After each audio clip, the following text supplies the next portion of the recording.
Hey folks, welcome back to the Portable Gamer, welcome back to rFactor 2, and welcome back to Sebring International. Let's get the race started, and I'll tell you what's going on.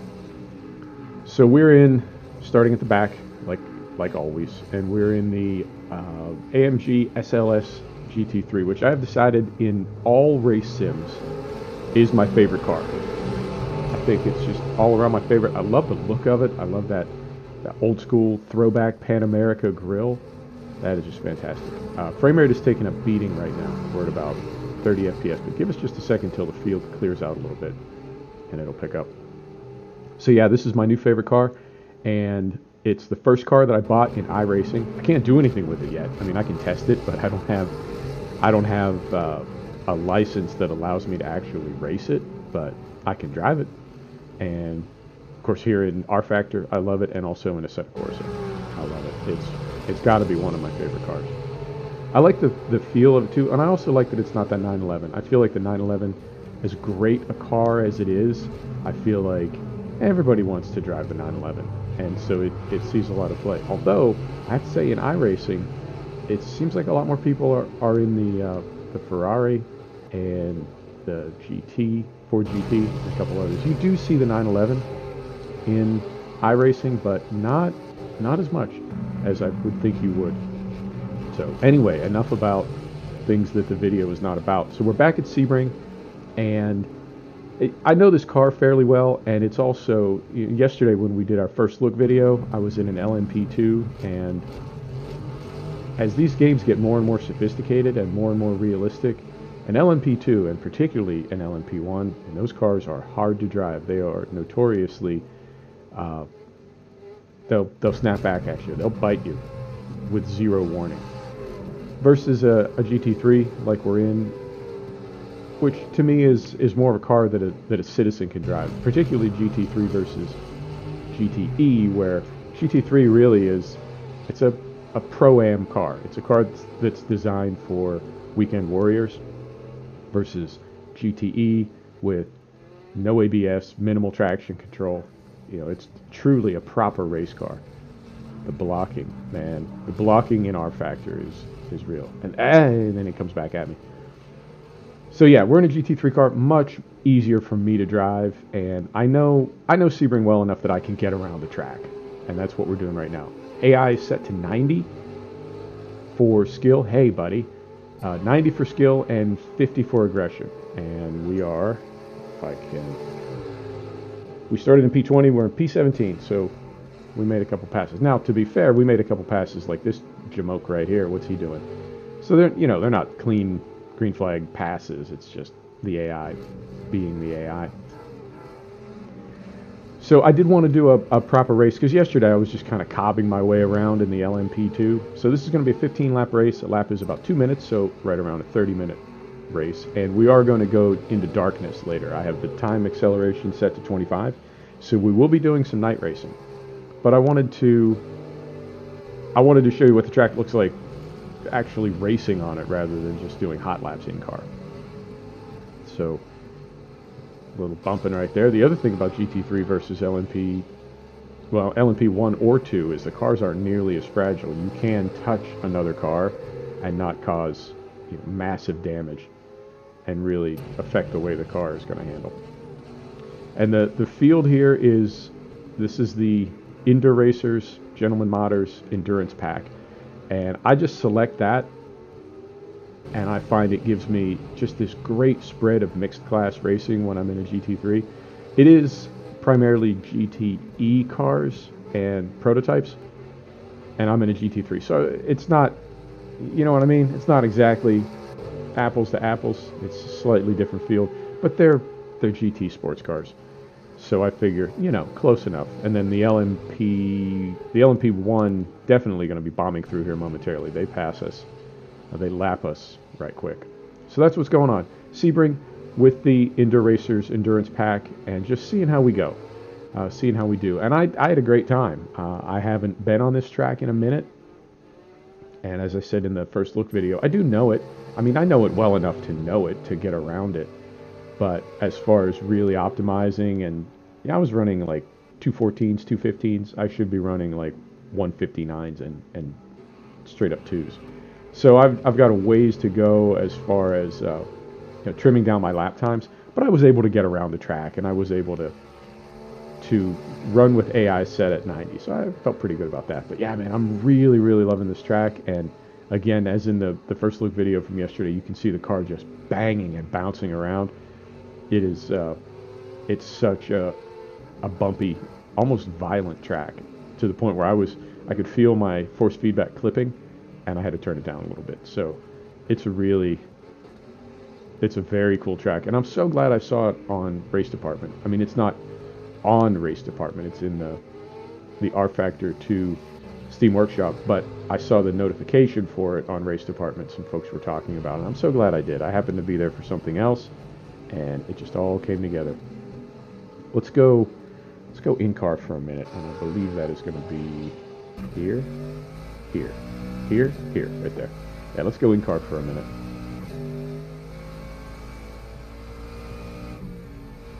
I think the thing I like about sports cars versus F1 and, well, really any open wheel, is the forgiveness. I feel like sports cars are so much more forgiving, and because the race is longer and a lot more strategic. And every time I say that, I feel like I have to clarify. I'm not suggesting in any way that F1 is not strategic. It's extremely strategic, but it's such a F1 is like, to me, it's just my opinion, F1 is like a burst of activity, like a 90-minute burst of activity. And if you have a problem, if you have a mechanical, if you have a failure, even if you have a tire go down, very often that's it for the day. Versus an endurance race where you have 2 or 3 or 5 times blocking. He totally came off his line twice. I saw him do it. Oh, but right there. And yeah, I almost did take us both out right there. That was a little closer than I wanted to be. In Formula One, if anything goes wrong, you're essentially done for the day. And in endurance racing, the field is so much bigger, and everybody else is going to be racing for as long as you. So if you have, if you have a shunt, if you damage the car, you can bring it in and put new suspension parts on it. It might take half an hour, 40 minutes. And you could never do that in a Formula One race. But you do that in an endurance race to get the laps, and also because I do get smoother through there by the end of the race, by the way. So you get the laps, and also because your competition may have a similar problem, or they may fail completely, right? You might end up 5 laps down from another car, but then they blow up completely, or they shunt, or whatever, and they're done. So if you had parked the thing and started to put it up on the trailer, and the car that was one position above you is out of the race, there's nothing you can do. So I feel like endurance racing, it's so much more like long-term strategic.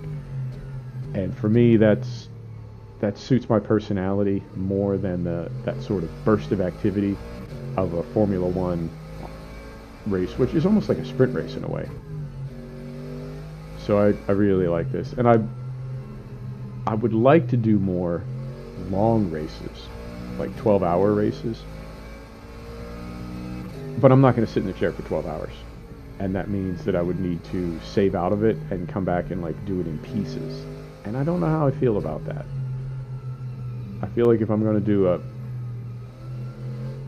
do a 6-hour race in 6 hours. I'm not going to do a 12-hour race. I'm certainly not going to do a 24-hour race. But I'd like to do more long races and really work the strategy angle, the fuel angle, the tire angle, the damage angle, the position angle, the points angle, and really come at it from all those different perspectives and use a kind of a grand strategy rather than just, pass, get to the front as quick as you can, and then protect. Yeah, loving this. They call it a workshop item. To me, this is a DLC. It's made by the developer and it costs money. That's a DLC. But they do rFactor 2 does it differently. They have that thing where it's like you buy it with Steam points, but then you have to buy your Steam points with your debit card or whatever. So I don't know. It's a seamless enough process, but you don't buy it directly from Steam. Somehow, I don't know. You'll see. Just go to the rFactor 2 workshop. You'll see it.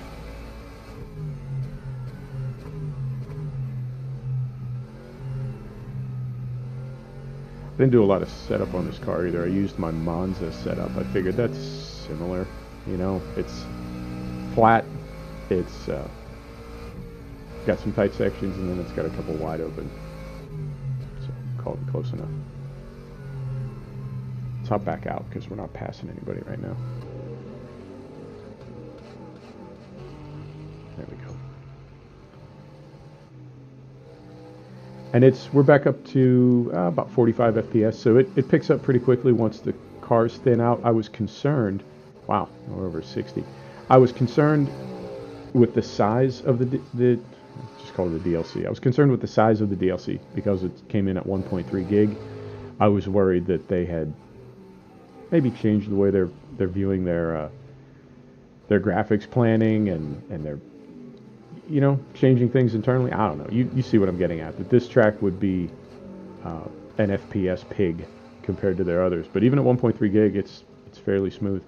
And I feel like the AI, once it sort of got itself together after the first few laps, everything settled down. And I feel like that's, again, that learning AI that rFactor 2 claims to have. You got to run laps with the AI on any given track for them to figure out what the line is and sort of calm down a little bit. So they did seem to get better. I saw less spins as we got deeper into the race. And man, I love the live display on the windshield of my position. Now I'm one of 2 GT3 cars in this race, so it didn't take much for me to get up to first. Everything else is technically GTE and prototype, so they don't count against my position. And I feel like, I mean, there is not a Mercedes in the Enduro Racers pack. There's an Aston Martin, there's a Ferrari, there's a Corvette. I don't want to say a BMW, maybe a Z4, but this is my car, so I can't really get, you know what I mean? I can't get scored against GTE because I'm in a different class. And I think, hey, I think I'm starting to hear some prototypes coming up behind us. I think I am. What are we up to? We're up to about, P11. And spoiler alert, we finish in P9, and that's overall. So I feel like I got out in front of most of the GT cars. And that works for me. Yeah, we're starting to get dark already. Nice sunset. In fact, now we'll just leave it like this because you should still be able to see it. But I guess because this is an old airport, this final straight is due west. You just headed straight west, and the sun is just a little bit south of west, as it would be in Florida at sunset. But when you come onto that final straight, the sun is just like, bam, right in your eyes, can't see anything.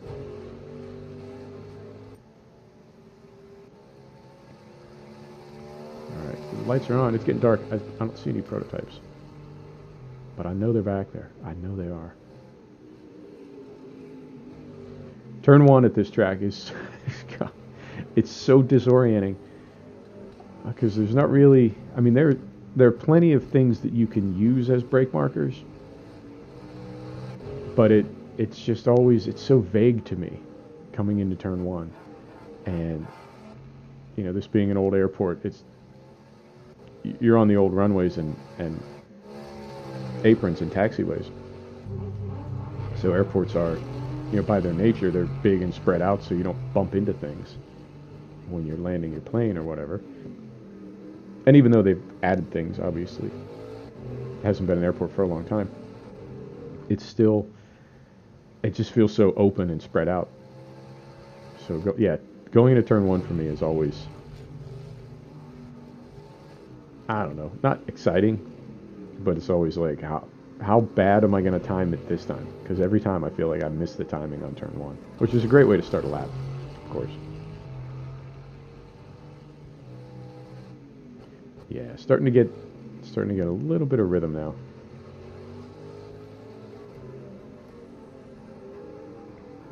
I will say this every episode if I have to. What an awesome time to be a sim gamer. It's not quite there. We've got maybe one or two more evolutions in sim gaming before it's going to be absolutely indistinguishable from reality. I think VR is going to play a big part in that. I think there's some prototypes. Yeah, they're coming to get me. Okay.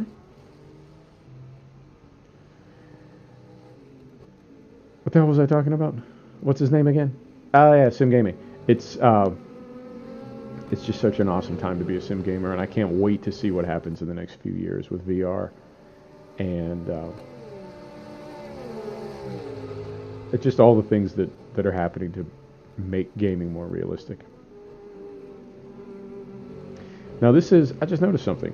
The prototypes that passed us are from the Ender Racers pack, and of course this car that I'm in is a car that I bought from Studio 379? 937? What's his name? The developer. This is one of their in-house DLCs, this Mercedes that I'm in. Or AMG, if you prefer. And I feel like my headlights are not the brightest. Right, compared to these gangsters. I mean, I see a nice pattern on the ground, but the flare. Oh, sorry, buddy. The flare that the other DLC is throwing. Well, but then the car behind me is part of that pack as well, and they aren't all crazy. Maybe that's just unique to the prototypes.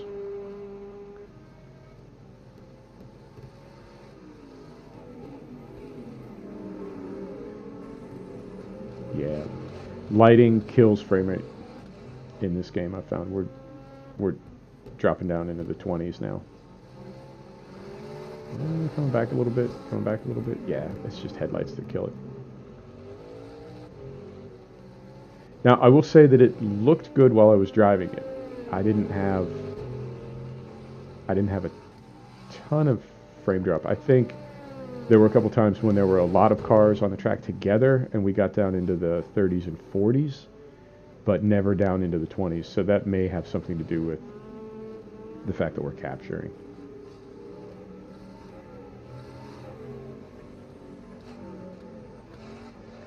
Gets dark fast in Florida. Oh, there you go. There's a little corona, a little flare on the headlights.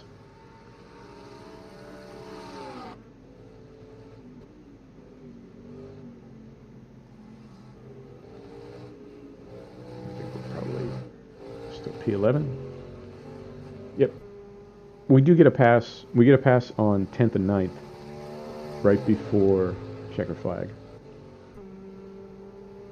And in fact, while I'm thinking about it, let's go back in car so you can see this at night. Yeah.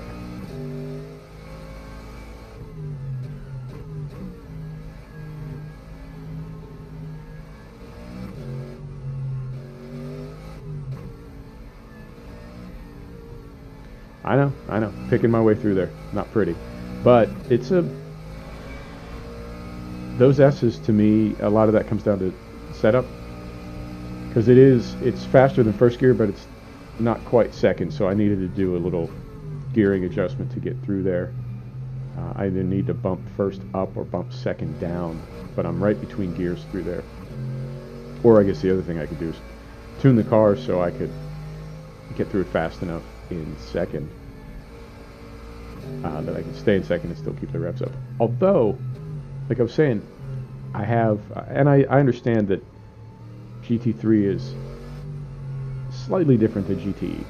as far as power and performance, but it's pretty close. And with the AI on 90, I was able to carefully. With the AI on 90, I was able to, I don't know, compete, to get up from 20th to 9th, and I don't know how many prototypes there were, so I weren't passing them. Let's say there's a half dozen, so that instead of a field of 20, that makes it a field of 14. So I went from P14 to P3, with the AI on 90 with no tuning. And I'm not making excuses, but my point is, if I tune the car and put in 50 practice laps, I don't see any reason why I wouldn't be able to hang with the AI on 100%. But even as it is now, without running practice laps and without doing any tune-up, I was still able to, not be off the back, I guess, is a good way to say it.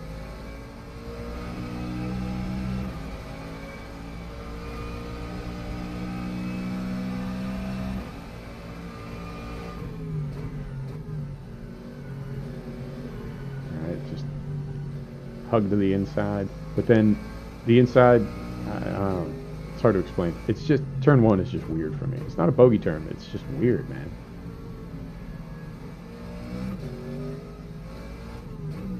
Right, and I think, let's see where we are. We're on lap 10. I think that's enough. You want to watch it till the very end? I mean, nothing really happens after this. No? There we go. Nothing really happens after this. We pass on like lap 14, so nothing's going to happen for a while. So we'll call it right here. But yeah, man, this is the Sebring International workshop item. It's in the rFactor 2 workshop on Steam. It's awesome. I definitely recommend it. Folks, thanks for stopping back to check out the Portable Gamer. Thanks for joining us for another episode of rFactor 2, and we'll see you next time. Take care.